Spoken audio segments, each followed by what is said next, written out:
Is it so warm there that you need a ceiling fan? No. I've got myself in a tangled web at the moment that I did not feel like unweaving, so I decided just to leave the fan on. I've got... Wait, it's a smart fan and you can't turn it off. Is that what's going on? That's pretty close to the right answer, actually. Part of my home automation is that if it were to get so hot outside that my air conditioning couldn't keep up, if the temperature in the house goes 2 degrees above what the air conditioning is trying to maintain, all the fans in the house kick on automatically. That's some level of automation. That's really cool. Yeah, it is cool. I generally like it. One thing that I don't like about some of the smart fans I have, they beep loudly whenever they get a command to turn on or off.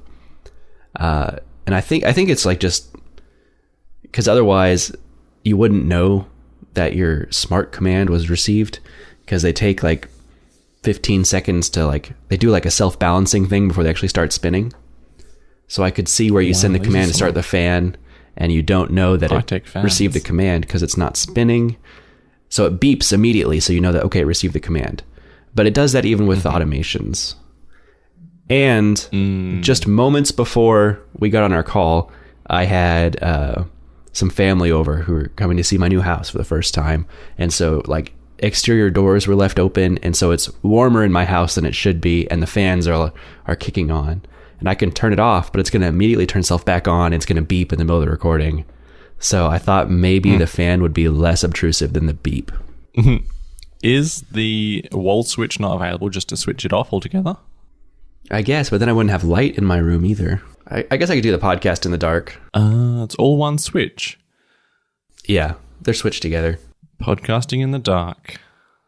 I guess it's still light outside. I could open a window. It's too late now. I'm committed. You guys have got long days at the moment then if it's still light outside at 8 p.m. Yeah, I've got sunset in another maybe 30 minutes. So we're just past the peak of day length at the moment. So what have you been up to the last couple weeks? Debating whether I upgrade my phone or my computer. Can't stop puzzling over which one would be the better choice. I'm really in a pickle. Pre-order started today. I know. The model I'd want of MacBook Air, I'm pretty sure that it wouldn't be MacBook Air really in the end, but it's already heading towards middle of August for like a 1 TB storage model with 16 gigs of RAM. You think you'd do 16 again? I'm fine with 16, really, yeah. I never have issues with 16. Ah, okay. I do like to keep things very single task. Like, I'm not the person... I like to clean up after myself when it comes to apps. So, as soon as I finish with something, Command Q and it's gone and that RAM's freed up. Right. Very rarely run virtual machines, which is a huge RAM hog. No video editing I do uses up close to 16 gigs of RAM. So, yeah, I'm pretty comfortable there. What do you do that uses up more than 16? Oh, I don't do anything that warrants more than 16 gigs of RAM. I just thought that you were running into the ceiling of your RAM with Lightroom stuff last time. No. Lightroom's very happy with 16. Okay. It's very unhappy with 8. 16's totally fine, though. Okay. Was it 8 what you had in the M1 Air? Yeah, that was the only one that they had in the shop when I was there. Okay. Yeah, I assumed you had gotten 16 at that point. No, unfortunately. It was 8 or wait a month or two. I have a friend who pre-ordered the new Air today, so I'll at least probably have my hands on one between now and our next episode to give an initial impression of and maybe tempt you even more. Ooh, looking forward to it. I hope to get to an Apple shop as well. Wait, when are they in the Apple stores? Was it the 15th of July? Yeah, I assume a week from today they'll be on display. Yeah, there we go. Available starting 15/7 or .7 in Apple parlance, 15.7. 7.15 if you're on the US side. There you go. There you go. Crazy Americans. I was just walking down the street with my street with the kids the other week, and the kids got talking to a tradesperson who was just like sitting in his van with a bunch of cables running into the van out of the ground. And I came to learn that my street is getting fibre to the house. So every house is getting a fibre run into it at the moment. And what we got about probably only 4 years ago now, well, we used to have like copper, basically the last up to 4 Ks of copper. And then we went down to up to like 100 meters of copper. So that's what it is now. Fibre up until the last 100 meters and then copper into the house, which was just the infrastructure that's been there since like the 50s or earlier even. But finally they're replacing all the copper and it's going to be fibre all the way into my house. Not sure when it's happening, but it makes me very happy. And is that then a free upgrade for you, or do you have to pay for a different tier of internet, or how does that work? I don't really know, but I'm guessing it's going to be a free upgrade because, you know, they're just doing it. They haven't even told me that they're doing it in any official capacity. It's only because I was walking down the street and the kids are very chatty with strangers that I came to learn this. That's amazing to me that your kids are old enough to talk. Seems like they were just born the other day. Yep, it does, doesn't it? So I think it's just an infrastructure upgrade by the government. So I don't think that'll any sort of price bumps will come out of it. So you get your internet like through the government. You don't have private providers? It's kind of like the infrastructure's managed by a company that's kind of government managed, and then they just on-sell to private companies, and then those private companies sell it to the customer. Okay. So not really. Well, that's exciting. You'll be able to upload the show very quickly. Yeah, I will be able to, yeah. So the infrastructure is operated by a publicly owned corporation of the Australian government, whatever that means. So it's owned by the government, in short. But you know, I don't pay anything to them. I just pay to a private company who then passes on some of that money to the government, I suppose.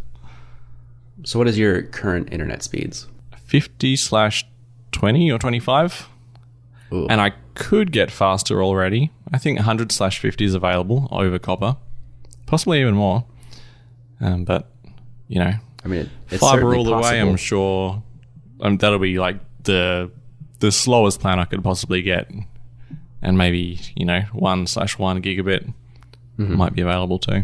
So I've got copper to my house. As a matter of fact, I don't believe there's copper or fiber anywhere in my city. So I've got long copper runs, and my internet is 450. So 400 down, 50 up. How is that possible over copper? Maybe I'm very wrong about how much fiber is in my neighborhood, but I definitely have copper to my house. Yeah. Okay. I just went on to my provider's website to double check, and it looks like their fastest plan is 250 down, and it's still only 22 up. That seems kind of ridiculous, doesn't it? 250/22. Oh, right. And actually, and that says that's only available on fiber to the home connections. So that's what I could get. And the highest, which runs over any sort of copper, is 100/17. Okay, there you go. I just did a quick Google, and copper is technically copper is technically capable of reaching speeds of 10 gigabits per second. So fiber is not required for higher speeds. Wow. But is that over like a 10 meter length or like a a couple of Yeah, I'm sure kilometers. that 10 gigabit number is under very specific conditions. Yeah. What's the technology that you use to connect to the internet? You're going to have to elaborate. I don't even understand the question. I use my phone.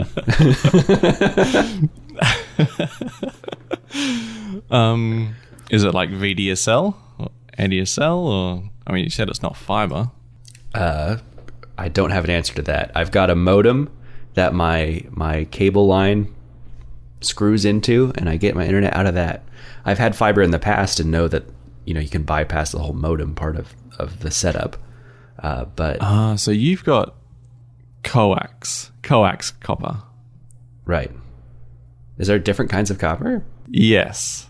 Okay. Yeah, definitely. Yeah. So yeah, coax is good. Oh, okay. What I had was like twisted pair, like two tiny flimsy, like a telephone cable. Oh, I see. Okay. Yeah, that's what I'm running on. That's why I get crap speeds over copper, because it's this flimsy little thing that you could, Right. you could bend in half quite easily. I had forgot I was talking to someone in a third world country. Well, hey, look who's getting fiber all the way to their house. You're still running copper. That's fair. Is copper the right word for coax, or is it just coax? Is that where the communication fell through? If I was talking about it, I would. If I said copper, I'd mean a twisted pair, and if I was talking about coax, I'd say cable or coax. I see. But probably cable. Yeah. Okay. Good to know. There we go. So that's what your note here in the document is. FTTH is fiber to the home. That's it. Yeah. I've been wondering about that for the last 2 weeks. You didn't think to Google it? What do you get if you Google it? I assumed it was a cryptic note to yourself, and I wouldn't be able to Google it. I didn't think it was a common acronym. Nope. If you Google it, you end up at a Wikipedia article called Fibre To The X, and then it's got all the different things that X could be. What else can X be? Well, currently I've got FTTN. Can you guess what that is? Fiber to the node? That's it. Did you look that up or you guessed it? No, I didn't know what else N would be. Nice. You always accuse me of looking things up. You don't believe I could ever know anything. Well, you always get them. That's why. It's so suspicious. I mean, how did you know Northern Territory last week? I'm pretty sure we've talked about territories in Australia before. Okay. So you could have fiber to the node, curb, building, home, premise. You could basically put anything there and come up with something. A lot of those things sound pretty similar. Fiber to the building or fiber to the premise sounds like it would be the same thing. But I might make a distinction between building being like an apartment block, and then premise. Premise sounds very businessy, and then home sounds like a single occupier home. I see. I'm just making these up though. I don't know if these are if there are actual distinctions there. Wow, you can have fiber to the farm, FTTF. That's silly. You don't need a different acronym for what type of building is sitting on the lot you're bringing fiber to. Like, it's either fiber all the way or not, and that's all you need to know. Or is farm a server farm? Right, yeah. Where's the distinction? Except apparently FTTF can mean 5 different things. Fiber to the factory, farm, feeder, floor, or frontage. Fiber to the flaw? Yeah. The definition, fiber reaches a junction box at the floor of a building. So maybe if you've got a multi-story building and the fiber just goes to the basement, it's more like a FTTB then. Oh, that already exists. Fiber to the basement. I think whatever website you're reading is making this up. This is Wikipedia. Oh, so yes. What about fiber all the way to the device, where you have like a home fiber network as well? I bet that FTTD, fiber to the desk. to the desk. Okay. I messed with some of my home network stuff recently. Mm-hmm. I had very grand plans when I started moving into the house, and it was all empty and hollow, that I was going to put real nice like Ethernet jacks in the wall and run them neatly through the basement. And I did not get around to doing that before I moved into the house, and now I've got furniture everywhere. And I did the very lazy approach of I need Ethernet in many rooms, and I like piped it up through the ventilation into the rooms I needed it. Ooh, right. Okay. So In-use ventilation? Yeah, it's not... Through is probably not quite the right word, because it's not going through the pipes, but it's like coming up through the same hole in the floor that the vent is, the register, from the basement. All right, so your ventilation is a hole in the floor, like a mesh grill or a grate or something in each room? Basically, yeah. There's a hole in the floor, and then there's duct work under those holes, piping them all back to the air conditioning, the central unit. But what I did is I slightly bent the ductwork so I could run a wire up alongside it through that same hole in the floor. Right, okay. But then, so it's not being, what's the word, terminated there with a plug? It's just a right, cable the wire coming out of the... So like an example of a place I have this is behind an entertainment center in my living room. And so that wire goes up into like an unmanaged switch in the TV stand that then branches off to like my Apple TV and my game consoles and stuff. Is this a temporary solution? It is, but there's nothing more permanent than a temporary solution, right? So true. I still have every intention of doing it the right way, but now I have less motivation to do it quickly, so who knows when it's actually going to happen. Is there any risk of the ducting getting like really hot during the winter and affecting the cables? I wouldn't expect that. This is something that I've done in most of my houses, either for Ethernet cables, because renting in the past, I obviously couldn't put jacks in the wall. So this was my default way of running cables. Either for Ethernet, or I've run HDMI and USB down when I had like my VR computer upstairs, but I wanted to play VR in the basement. So my headset cables ran along the ducts down to the basement. I've had cable for putting televisions in places that weren't wired for it. So I've never had an issue with a wire overheating or something. How did that VR setup go? Because in my experience, you fairly frequently need to do something on the computer that like the VR is not registering or you can't interact with the VR. Was it like a dance up and down the stairs every time something went wrong? Sometimes the initial setup of like mapping your VR space and all of that was a little bit of up and down. But once I got it set up, I had in the basement a television with a Steam Link hooked up to it, which let you see what the person playing VR was seeing, so you could watch them and what they're seeing, but also let you control Steam through the TV. So for the most part, I was able to do most of the managing from the basement. Okay, that sounds all right. And I had the absolute longest USB 3 and HDMI extension cords that you could get before you had a like deterioration of signal. It was like 10 feet or something. That's a question. What category of cable did you put for the network? Cat 6, which I assume is your question. So are you talking about the jacket rating, yeah, no. which I don't know. No, that's exactly right. Just the speed that you'll be able to get through it. Yeah. Well, so parts of my run, the ones that are actually like stapled up along the basement and up through the floors are all Cat 6, and they're Cat 6 into gigabit switches, and then there's Cat 5e coming out of that to my devices because I didn't have a lot of short Cat 6 cables.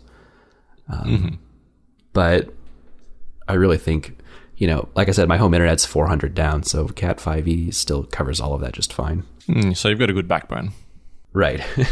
Yeah, my good backbone that's running through the vents. So yeah, it'll be just fine for now. Yeah. So yeah. it became more urgent than I initially expected because the TV stand that I got for my living room is made of very thick wood, and it's so thick that like my Apple TV had trouble receiving Wi-Fi signals when it's sitting inside, even when the router is like 5 feet away. Really? So I had to wire it in to get reduce the buffering. I thought wood was one of the best materials for Wi-Fi wave transmission. Yeah, I've never had a problem in the past of putting devices inside of cabinets and them still working, but this is just a TV stand, and it was over 200 pounds, so it's very heavy duty. Whoa, okay. Yeah, maybe it has like an iron core. Maybe, I don't know. I can't even tell you the materials it was made out of. I just saw it at the store and thought it looked nice. And then you hired a forklift to get it home. Yeah, I paid the delivery people to bring it home. But speaking of my house, I finally put the finishing touches on my office. It is completely done and put together. And I saw on... yeah, you saw my Instagram post? That's it, yep. My computer displays are all set up. My workstations are all there. My iPhone wall is put up. But I had so many blank walls that I had to find something to cover my walls. And so I went on a spending spree a couple weeks ago on eBay, and I bought an iPod advertisement, one of the silhouettes on a colorful background iPod ad. I got an iMac G3 ad with all the colors of the iMac on it. I got a signed Apple One schematic signed by Steve Wozniak. I got one of those grid boxes, which I'm not a fan of them generally, but I thought it looked good, of the disassembled iPhone and all the parts laid out. I got that for the iPhone 5 because that was the first iPhone I ever bought with my own money. So I put that on the wall. Yeah. And so now I've got covered walls. Very nice. Yeah, it's looking very good. I'll try remember to put a link in the show notes so anyone else can have a look as well. Oh, yeah. Yeah, just needed my few minutes to brag. I just noticed your Instagram isn't DEF blah blah blah blah blah anymore. Oh, yeah, that's right. We had a whole episode about it. And then I realized that you can change your Instagram handles, so I did. I put it back to Jellywoot like all my other socials. Nice. Yep, very cool. Very envious of your office. Thanks. Yeah, the only thing that's lacking is doors. Yeah. Because doors? Being open to the house is normally an issue in situations like this where I'm trying to record. I was thinking more about damage caused by little children coming into the room.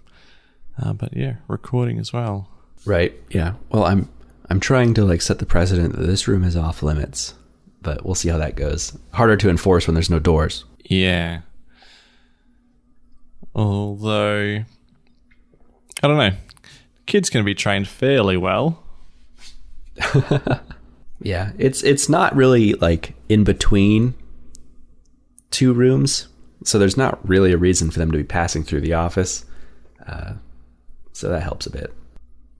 Yeah, very nice. What's next on the agenda in the home? Well, Elizabeth went out to the furniture store with me today and sat on every couch in the store until we found a sectional that we ordered for my living room. So that's being delivered this week. Cool. A sectional being something in a shape? Right. Yeah, it's just a 90 or I don't know what that would be, a 90-degree angle couch with an L, basically. Yep. So that'll be here in a few days. The moving in continues, I suppose. It's not really moving in anymore, though, is it? It's more settling in. Yeah. Nesting. I've you nesting, found David? so many things are blockers, right? Because I want to get my living room put together. I want to get art put on the walls. I want to get my side tables and coffee table and stuff, but I couldn't do any of that until I had the biggest piece of furniture, which was going to be that sectional, to know where everything else was going to go. So I just had to get that purchase out of the way. Yeah, and you wouldn't want to buy a Van Gogh that clashed with the couch either. Oh yeah, tell me about it. Happened too many times. What a disaster. Yeah. You'd have to buy another then. Right. Yeah. And I have a whole pile in the basement already. What am I going to do? Yeah. It's getting ridiculous. Good morning. Good morning. The greatest Apple program to ever launch in recent memory is Apple Community Plus. Or Apple Community, meaning support community. So it's not some feel-good thing for everyone that happens to own an Apple product. It's very specifically a program for those people, in quotes, that frequent the Apple support communities pages. Are you a user or a reader of these pages? Even as someone who does very little Apple development or troubleshooting, I've learned my lesson to avoid the Apple support forums because they are always the least helpful place when you're looking for an answer to a question. So I guess the answer to that is no. The only reason I would visit the Apple support communities is just in case, just like the slim chance that an Apple developer actually goes and reads a topic, I want to make sure that I've pressed that button that says I have the problem too, so they can see that there are hundreds of people with this issue and they might address it at some point in the future. But I kind of doubt that anyone from Apple actually visits these pages, except the people who are working on the community platform itself. Right. Yeah, I think that's generally the consensus. That's something that I see frequently. In fact, I think one of the comments spelled it out. But generally, I always see comments about this is not monitored by Apple engineers. This is not a place to report bugs. That is the default response you see on most support questions, it seems. As far as reports go, Apple actually deletes a lot of stuff from the support communities. And I think that might be one of the reasons it's so unhelpful. If an answer falls outside of the Apple way of doing something, then they would just delete that answer. So I don't think there's any way the support communities could ever become a useful place if there's such a high level of moderation that a solution outside the box can never exist on the pages. Right. Yeah. Are you referencing the comment on the Mac Rumors post specifically? I think every post I read about this news article had someone commenting about stuff being deleted, like the Reddit post, the 95 Mac post, the Mac Rumors post. All of them had a reference to stuff being deleted. Maybe this is just one person who had one thing deleted once and they making sure everyone knows about it. I don't know. This person on Mac Rumors that I'm seeing, the user Swinger of Perch, shared a story about, let's see, this woman, if I can find her name, Jones, was an Apple support technician, and someone had posted a question on the forums about recovering photos on a water damaged phone, and there was already an answer there about it's just not possible, they're gone. And she said, well, actually it's very possible. I don't know her exact explanation, but I assume it could have been something to do with moving the memory onto a good working motherboard or fixing whatever issues were on the water damaged one, to help these people recover their family photos. And of course, Apple would deleted any reference to repairing the phone. Yeah. If that's the level of moderation, it's almost pointless having these communities here. So, and the other thing I don't like. Yeah, go on. I was just looking at the perks that you get for your Community Plus tiers. Did you look at these? Well, yes, but hang on a second. Because if that's the list that you found in the comments of the Reddit post, have a look at the publishing date of that article. I'm pretty sure that these perks are just the ones that existed before Community Plus, and no one knows the Community Plus perks just yet.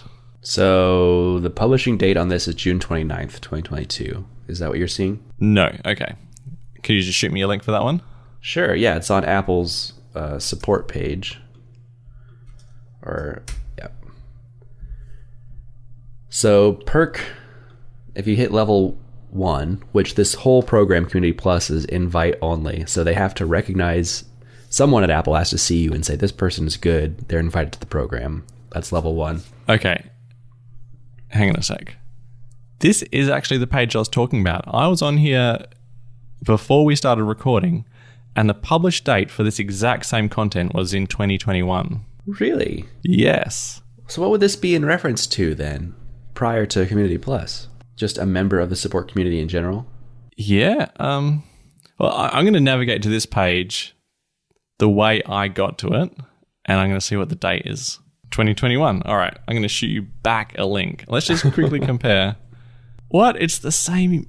One's the British localization, one's the US localization. The US localization actually has a date of 2021, and it's the same page. Yep, it's the exact same page. This is stuff that's been out there for years already. I don't think this is Community Plus perks. Interesting. Okay. Well, Mac Rumors lied to me then on their link. Okay. Well, then I guess we'll see. But maybe this will turn things around, right? If they've got a program for rewarding helpful people and getting answers out there, maybe this is them admitting they need to do better. Mm-hmm. But I think the best thing they could do is just have more dedicated support people on those forums to answer those questions. Mm-hmm. Yep. And possibly ease up a little bit on the moderation, if that part of the equation is true. You know, Right. Allow a few out-of-the-box solutions that don't necessarily suit them. I think they could also do a lot just in terms of the design of the site. It's awful. It's terrible to read. It looks bad. It's like a very low contrast, ugly font. It doesn't do basic stuff like if someone posts a dump that's 30 pages long, it doesn't compress it often. Page navigation's awful. It's just an awful website. And also awful forum. What do you call it? Like a technology, I suppose. Forum tech. Mm-hmm. Which is that's disappointing for Apple in general, but it's also just like web forums are like the oldest form of content on the web. Like this has been a solved problem. They should be able to get this right. Yeah, I mean, just get the PHP bulletin board and bung it in there, and it would be a million times better than whatever this is. Right. So, yeah, I don't think we know what the real perks are. Were you aware of this list of perks we do have, though? Because they've got some crazy stuff in there, like community meetups and conference calls and... No, I've never contributed to the support community in any way to have earned points to have been aware of this in the past. Yeah, so perhaps that's one thing that would indicate this list is the Community Plus list, because, yeah, neither of us have ever heard of a community meetup or conference call happening in the past. Maybe they just signed an NDA, though. Or it's just so uninteresting that nothing worth sharing ever comes out of those conversations for us to have heard about. Mm-hmm. I mean, I bet it's basically just repeat our podcast, but with more people. And who wants to listen to that? And all they can say is, there are no Apple employees here. They just sit in a circle repeating back the things that they type. What's your favorite way to tell someone that you can't help them? The new M2 MacBook Pro, so that's the bad one. The non-Pro MacBook Pro, that's called the Pro, has the M2, is getting slammed a little bit in the sphere, in the news, on Twitter, from a couple of different angles, but the one I've chucked in the notes is from Max. That's his name. No, it wasn't Max. Max Tech was the channel. And the guy's name is Vadim. So he tweets that he discovered, or we, the channel, I suppose, discovered severe thermal throttling in Apple's new M2 MacBook Pro. Exporting 8K raw video, which is kind of extreme, and saw temps hit 108 degrees Celsius, which sounds very hot. Right, that is very hot. And then the fans were... I thought 100C was the max, but guess not. Fans were screaming, and then it would quickly throttle, and then the temps would drop back to 80, and then the system would ramp up again, the temperatures would go up, the fans would kick in, it would, well, not kick in, but ramp up, it would throttle again, go back to 80, and this was like a vicious cycle that meant, in the end, the M2 was actually exporting this 8K footage slower than the M1 was able to do it. So a bit of a thermal gate. I'm not sure if anyone's called that yet, but that's what I'm calling it. Thermal gate for the M2 Pro. M2 Pro. M2. The M2 Pro. In the MacBook Pro, non-Pro. Right. Happy? I suppose. Did it actually get outperformed by the M1 or just by the M1 Pro? Because I believe the M1 was still slightly slower in the end because of its 2 less GPU cores. Okay, so the M1 Pro MacBook Pro was faster than the M2. So, okay, that's a fair distinction. Yeah, the M2 was 10% faster than the M1 in this test, which, just comparing those two numbers between M1 and M2, is close to what I would expect out of this minor improvement in the M2.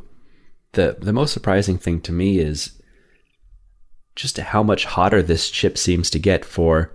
I mean, it added a couple cores, and as a result, it's just slightly bigger die size than the M1. But the M1 computers had no problems keeping the M1 chip from thermal throttling ever. So I'm surprised to see how much that little increase in area seems to be hurting it in this case. There was a counter tweet, I suppose, from someone who tried to perform the same tests. I think they also had 8K Canon RAW footage and the same M2 MacBook Pro non-Pro. And their claims are that they only actually heard the fan at the very end of the export, and it was a medium-sized export. So there are some counter claims or some claims about maybe not the factuality of this thermal issue, but perhaps there's actually a hardware issue with MaxTech's M2 MacBook Pro or something else going on here. That seems to be kind of how I'm leaning, just because even if the M2 chip does thermal throttle, getting all the way up to 108 seems... That's higher than Apple usually caps their CPU temps at, so it seems like there might be other factors at play here. It's just surprising that other people haven't, other people haven't done this test, and there, some sort of corroboration of results been come out, just so we can know either way. I mean, you said there was this tweet and the counter tweet, right? That's everyone who owns that computer. So that's it, I suppose. But I guess no one cares enough. It will be interesting to see how this translates to the new MacBook Airs. That's true, because as we know, the MacBook Air has no fan. So what's that going to do? If temps are so bad and there's no fan, then it's either those results are false, or this MacBook Air M2 is going to be severely throttled. Right. Which, for a base model laptop, throttling the chip a little bit is not the end of the world, I don't think. Especially if we still get the performance gains over the M1, the 10% or whatever that we might expect to see. The M1 was already no slouch, so even if you had M1 performance out of the M2, you still, I think 90% of people would be very pleased with that. And the M2's got those special video encoding, decoding components from the M1, the higher end M1 chips. That should benefit any sort of video performance. Yeah, this will be interesting to see how it plays out. But I think there was a rumor, or maybe even it was a quote a couple years ago when the first M1 computers were coming out, that Apple had outdone their expectations with that M1 chip, and it was significantly better than they had expected, and maybe they set that initial bar too high as a result, and now everything's going to seem like a downgrade after that.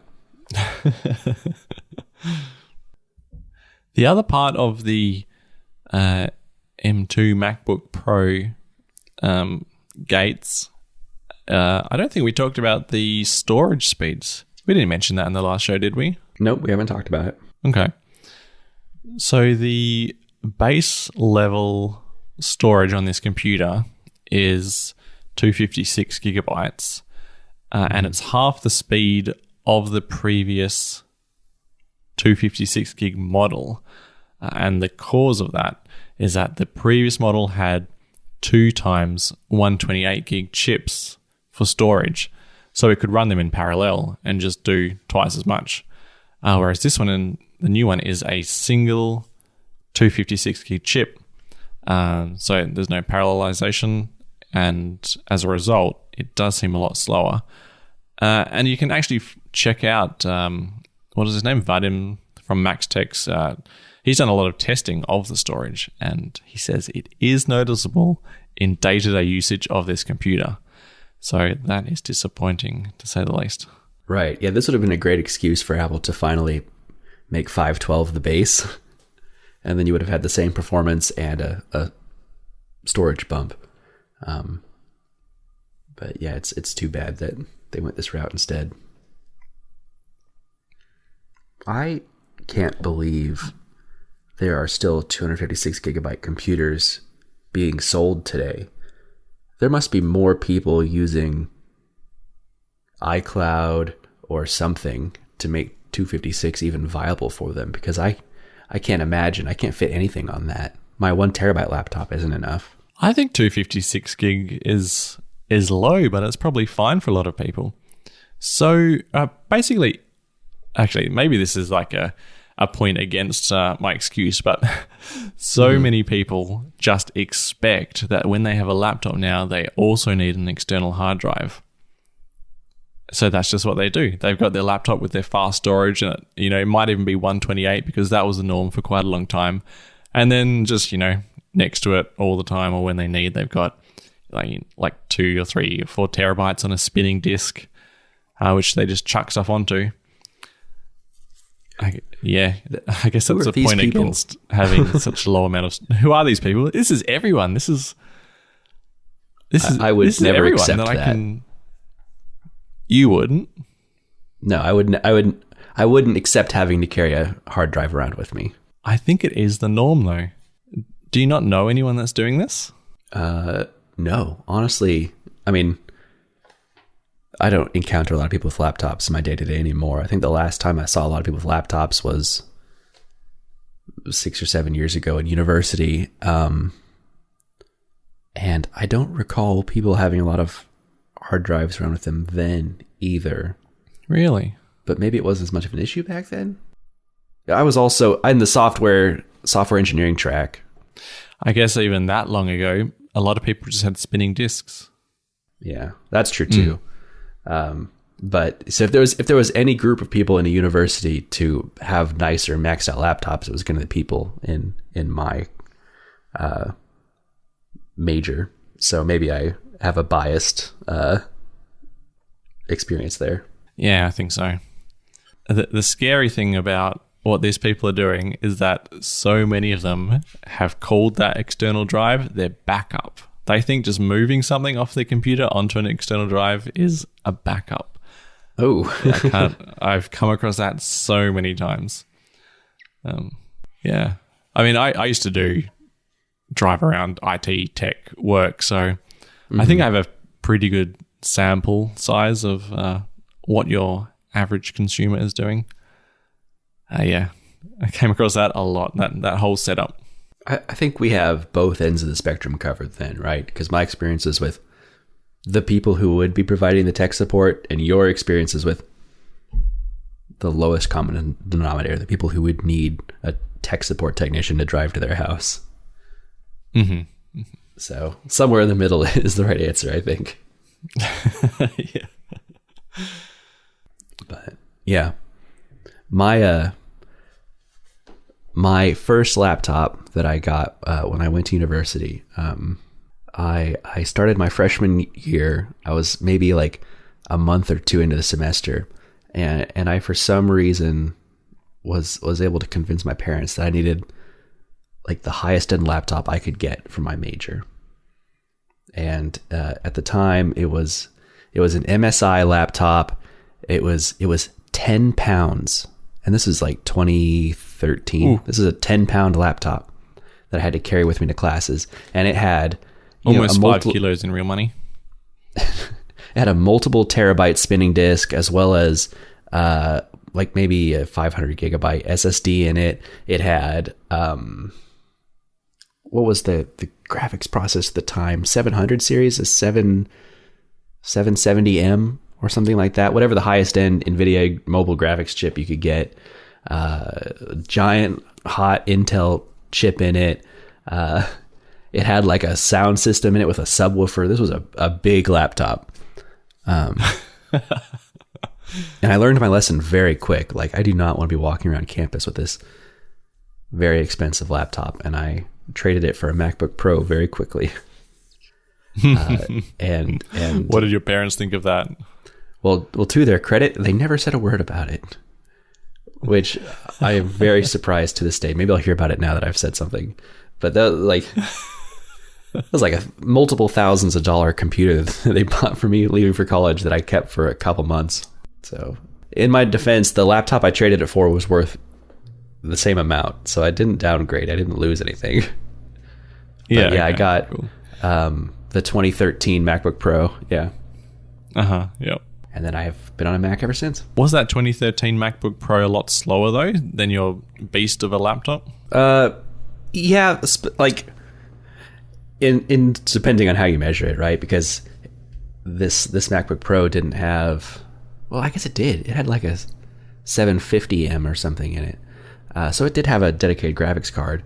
But it wasn't the same gaming performance as my laptop previously was. But I don't do a lot of gaming. I didn't do a lot of gaming back then. I traded it to someone who did and had a MacBook Pro, and so was happy to make that trade.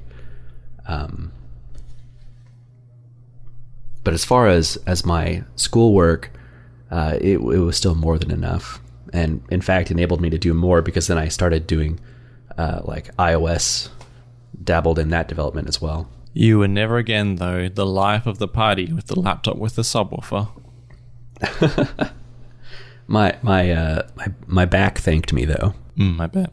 Apple has announced a new lockdown mode coming in iOS 16. This is a bit of a surprise, because I'm fairly sure there was no mention of it at WWDC. Right, and there hasn't been any rumors of anything like this either. No. This is just a surprise from the newsroom. They're previewing a groundbreaking security capability. In their words, it offers additional protection for users who may be at a risk of highly targeted cyber attacks from private companies developing state-sponsored mercenary spyware. All right. Seems very, cloak and dagger, and people with billions of dollars trying to get into someone's phone. And yeah, I mean, they definitely need to make this clear that this is for like a reporter in I don't even know what, like Russia, who's worried about the government trying to find and kill them because of some anti-government articles they've posted or something. Like, this is not for the normal person who's a little security conscious, because this disables a lot of features on your phone. Yeah, right. At first, I thought this was like people high up in government would use this, but yeah, you're right. Not just journalists in Russia, but I think any journalist worldwide who had a name for themselves could be targeted by any other government worldwide. I mean, politicians would also be interested in this. Right. This is not that far on the heels of us talking about how there were some governments using like the Pegasus spyware to find reporters, but also using it like to track family members and things like that. So also, if you know someone who's high up in government, you might turn this on. Yeah.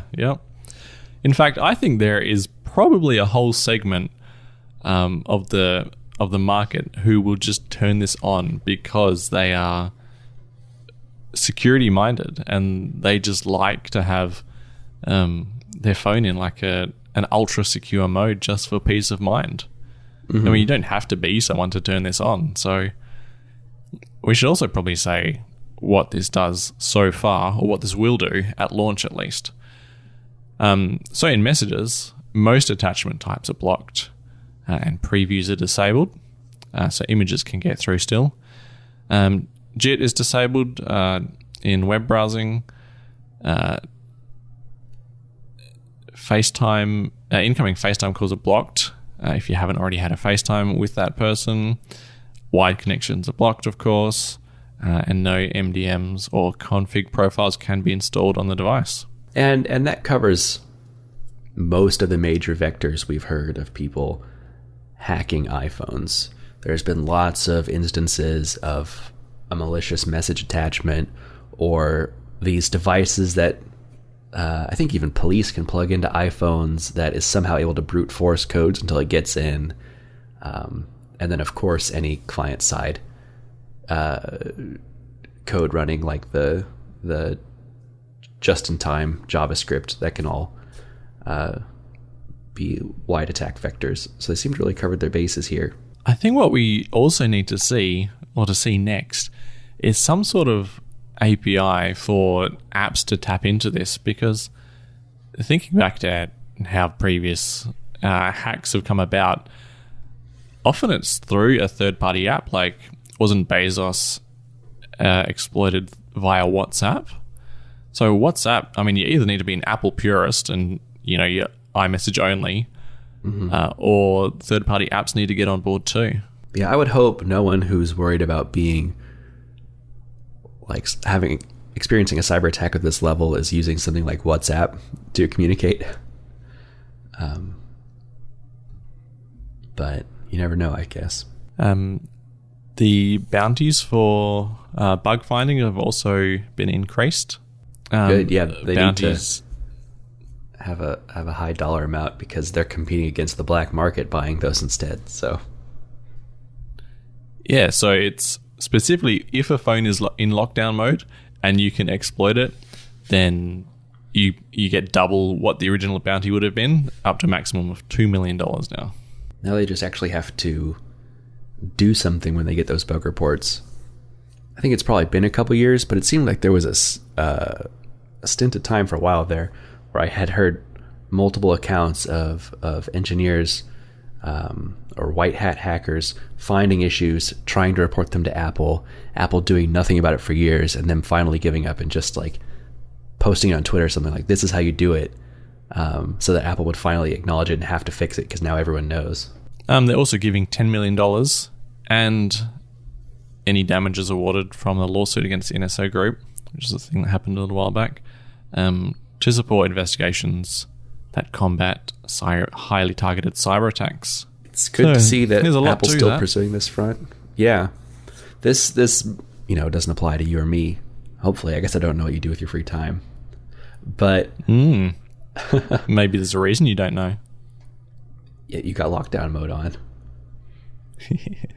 But maybe some of the research that comes out of this, some of the advancements they make as a result of putting the effort to lockdown mode, that is definitely going to trickle down to even standard iPhone OS experience. They're gonna be able to enhance security as a result of the work they've put in here. Yep, and no one can complain about that except the hackers and the FBI from time to time. The hackers. Exactly.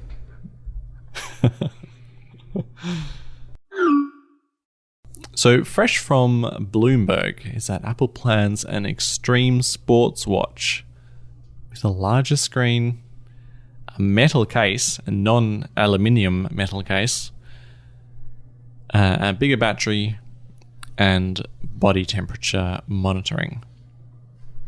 So this is billed as like a extreme sports watch, I suppose, for people doing ultra marathons. Although I think the current Apple Watches will do you about 8 hours of running, just from my casual observations. Not that I've ever run for 8 hours or even 4. But yeah, I think the larger battery will do well. I'm not sure how the larger screen is part of an extreme sports watch, but maybe that extreme sports is just a guess at how this will be marketed and not a fact. Right. Yeah. My only thought would be that if this is extreme endurance supports and they needed a bigger battery, maybe a bigger screen was just able to fit in this slightly larger casing, and that's how that ends up with a bigger screen. But yeah, that's my biggest disappointment from this would be, I mean, I don't need the sports watch, but I sure would want the one with the bigger screen. Yeah, so is there a chance that this is just the redesigned watch? Because with like a flat screen that's been rumored for so long, it will have a different case almost definitely, and then that just means it's a bigger screen, a bigger battery. Yeah, maybe this is just the Series 8. I think it's possible. Mark Gurman in this article specifically says it exists alongside the regular Series 8, but you know, he also said they were going to be squared off watches last year, so take his watch predictions with a grain of salt, I suppose. I'm curious about the non-aluminum metal, because that doesn't really tell us much. Because we have that. Every Apple Watch has been a non-aluminum metal except the ceramic one. We've had titanium, stainless steel, gold. But for an extreme sport application, it seems like aluminum would be the way you want to go for its weight to endurance ratio. And another choice would just make it even heavier, with this seeming like the biggest Apple Watch they've ever made. So I'm curious what direction they would go there. What are the good metals for sports? I mean, my only thought is maybe they do the titanium as well, because it's stronger than aluminum and lighter than stainless steel. I thought titanium was heavier than aluminium, but okay. It is heavier than aluminum, but it's not as heavy as stainless steel. So it's like in the middle. Oh, sorry. Right. So maybe that'd be slightly more rugged that they're looking for. There's been reports in the past, I think specifically in terms of looking for a new material for MacBooks, that they were messing with carbon fiber, which is not a metal, but I think it could be a good lightweight material for something like this. Yeah. And the body temperature monitoring. I don't know of any sports where that's something you monitor. Well, that's not exclusive to this watch, at least according to this rumor. The article says, like the standard Series 8, the sturdier watch will have the ability to take the user's body temperature. Okay. So I think that's just a Series 8 feature in general that we're getting this year, allegedly. Okay. Yeah, that is interesting to be able to take a body temperature from the wrist. Because most body temperature monitoring is vaguely more invasive than just having something on your wrist. You know, something in the ear or under the arm with the mercury, as they used to do. Right. Yeah, that'd be interesting to see how accurate that ends up being. But to monitor fevers and such things, you know, it's almost a reason to put a watch on a child, because it's great to know when they've got a fever. You can often you can like not spot a fever immediately, you know, if it's like the first symptom of them being sick, and then you're wondering what's going on, and then notice after a while that the temperature's high. But you know, it might just give you the opportunity to not take them to school that day, and help to stop spreading something that they might be contagious with. Right. Yeah, and I suppose that applies to adults as well. If they were to get a notification they've got a fever, hopefully they wouldn't go into the office, but that was never my experience working in an office. It was almost a medal of honor to come in sick. So... The Medal of Freedom, even. Yeah, there you go. That's a good segue. I had something I wanted to talk about first, though. Just briefly. You wasted your segue. I wasted it, sorry. There's not going to be another chance to segue like that, though. Or to mention it. It's a fake segue. Okay. In fact, I don't even have to bring up my topic. All right. So No. You've already derailed this conversation. You got to say you got to say it now. I was just going to say that I've stopped wearing my Apple Watch because it started giving me wrist pains again. I'm sure I've mentioned this to you in the past. But ever since the Series 0 arrived, that started giving me wrist pains, but I was able to switch bands, and I wasn't getting wrist pain anymore. But this year, just on and off, it has come back just like the original Series 0. And I've tried switching bands this time. And the other band I got, which was like a firmer band, made it even worse. So the Velcro loop, which I was using day to day, is one of the like softer, more flexible, more forgiving bands I think that you could probably wear with the Apple Watch. And that's still giving me pain on both wrists. So I've kind of put the Apple Watch in a drawer for a little bit to see what's going on. Wait, wearing the watch made both of your wrists hurt? Well, not at the same time. Only the wrist that the watch was on. But that's the first thing I did to combat it was move it off my left wrist onto my right. But eventually I got the exact same pain on my right wrist. And I know it's the watch 100% because the instant I remove the watch, the pain goes away. So there's no question what it is. Do you just like really like tightening down that strap so the watch doesn't move at all? Is that what's going on here? I mean, I don't like the watch moving around, but I'm not strapping it so that the watch is like digging into my arm or anything crazy like that. And the other strap I got was more like a traditional buckle. So you can, it's got preset tightnesses. It's not one that would, so I put it on an appropriate tightness and that was still an issue, even worse than the loop. So, yeah, I don't think it's a tightness thing. Obviously it's a tightness thing. I don't think it's an excessive tightening on my behalf. Have watches in the past bothered you or just the Apple Watch? Just the Apple Watch. Weird. It must be some way that the body of it pushes into that part of my arm. Or maybe just the part of my arm that it sits on. I know some people wear it like quite high on the wrist, but mine's fairly low. Not really close to the wrist relative to where watches sit. I don't know what direction is high or low when we're referencing watches, but my watch is about as like close to the end of my arm as it can get. Like it's against my hand, and that's how I wear it. Okay. Like if you've got I don't even know what these are called, the two little bumps on the side of your wrist. It's on the hand side of I've only got bumps. one. You don't have them on either side? What? Okay, so here's the problem now. You're missing a bone. Well, I've got one on each. One on each wrist. Yeah, I've got a bump on either side of my wrist. I don't. That's weird. No one's got two bones there. I don't know that I can see both bumps. I just feel them. Anyway, it's on the hand side of that bump. So it's like very far down my arm. Yeah. No way. I could never wear a watch there. Mine is on the elbow side of the bumps. That's just too high up my wrist. I don't like it. Yeah, okay. There's your problem. Well, I'm not going to...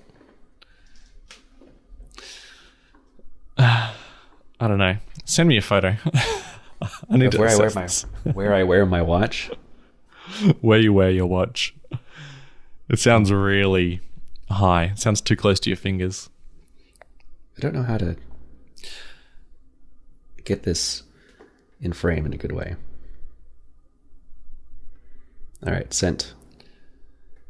But maybe with the watch redesign, some things will be improved. Maybe if it doesn't protrude so much from the back, or maybe if it's just flatter on my wrist, or even like a bigger body will like bridge those arm bones instead of like sitting in the middle and pressing down. So yeah, that's all I wanted to say. It seems like something with a body temperature sensor might have to like press against your body even more firmly to be accurate. Possibly. But a lot of people also wear their watch quite loose. So I think Apple would develop it with that in mind. Right. Oh, you sent me a photo. You asked for one. Yeah, I just noticed it.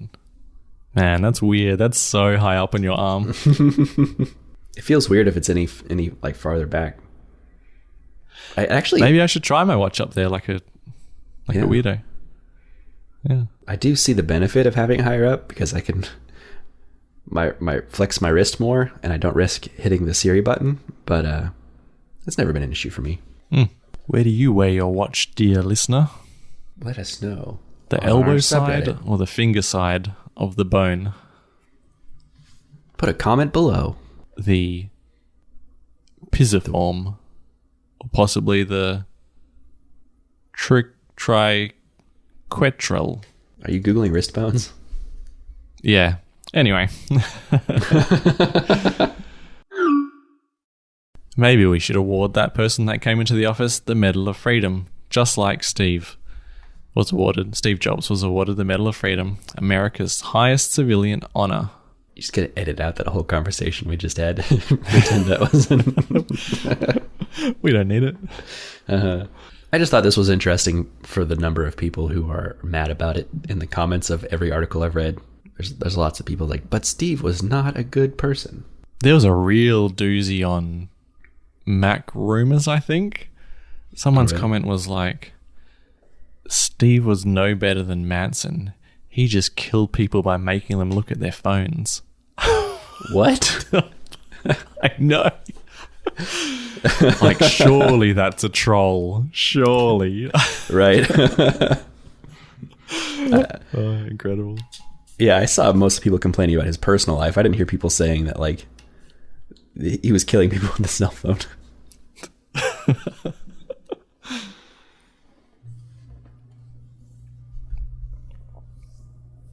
Yeah, but I've never heard of the Medal of Freedom. Does it seem appropriate that Steve has been awarded it? Yeah, I wish. Let me pull it up real quick. There's a criteria for receiving the Medal of Freedom that I did read. Kills people with phones. All right, here we go. The Presidential Medal of Freedom against dividends. Is awarded by the President of the United States for especially meritorious contribution to the security of the nation or world peace or cultural or other significant public or private endeavors. I mean, well, the phone completely changed the culture of the entire planet, the iPhone specifically, so I guess it fits. Right. And iPhone maybe being the most recent example, but the iPod was a big cultural deal. Apple, back in the late 70s was the company that pushed the personal computer into the public eye. Before that, companies like IBM were saying that personal computers weren't even worth their time to develop. So I think in his life, he's made a lot of significant cultural contributions, personal failings aside. I don't think adding up the cultural contribution of the computer, the iPod, or the iPad would even touch how much the iPhone affected the world. I don't think it even comes close. It's not even a fraction of how great a change the iPhone was. Yeah, I think that's fair. That's definitely going to be his legacy, right? So anyway, I just threw this in the show notes just so I could say that yes, he was a jerk, but also he definitely fits the criteria for having earned this medal. Yeah. Alrighty. Shall we wrap up then? I think so. I'm James VDM on Reddit and Twitter and Instagram. And I'm Jellywoot on Reddit, Twitter, and Instagram. And you can find the show notes and photos of our wrists at reddit.com/r/bluebubblepod. You better include your own wrist photo then. I will. In fact, I'm going to try wearing the watch higher on my wrist. See how I feel and see if I get any weird looks from people. So you would describe how I'm wearing my watch as higher on the wrist? Yes, I'd call that higher. Oh, okay. See, in my mind, that would have been lower. But, okay. Well, good luck. Maybe that'll solve your problem. The internet thinks. Let us know in the comments below.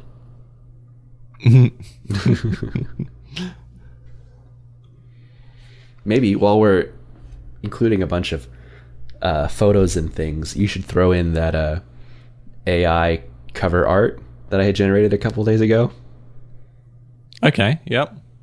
So I was messing with Doll-E Mini, which is I don't know if you play with it or not, but it's a artificial intelligence. You can give it like prompts and it will generate images for you based on these prompts. And so the first one I sent you, I think the prompt was cover art for a podcast called the Blue Bubble Podcast. And it gave me, I think, a pretty accurate cover art for that description with no context of what the podcast was about. And then I gave it a more general prompt, which was just a podcast about Apple computers. And it gave me a bunch of interesting cover art for that as well. I particularly liked the person sitting in front of the Apple logo. I thought that was really nice. Yeah, a lot of these images, I'm like, I could see these as like the header image on an article on a like a CNET post or something. They definitely have a similar style, all of the images. Right. Yeah, there's definitely like it doesn't quite sharply render anything, so it's all a little mushy. And on that original image you sent me, what is that thing at the bottom right? My first guess was a turtle for some reason, but I really don't know. Yeah. It looks a lot like a turtle. Yeah, I have no idea what it's supposed to be. But my favorite thing is when I put in the prompt a portrait of two guys who host a podcast about Apple computers, and it totally gave me a picture of you and me. Like if you squint your eyes just a little bit, our faces. It's us. But like it even gets it's us behind some translucent glass.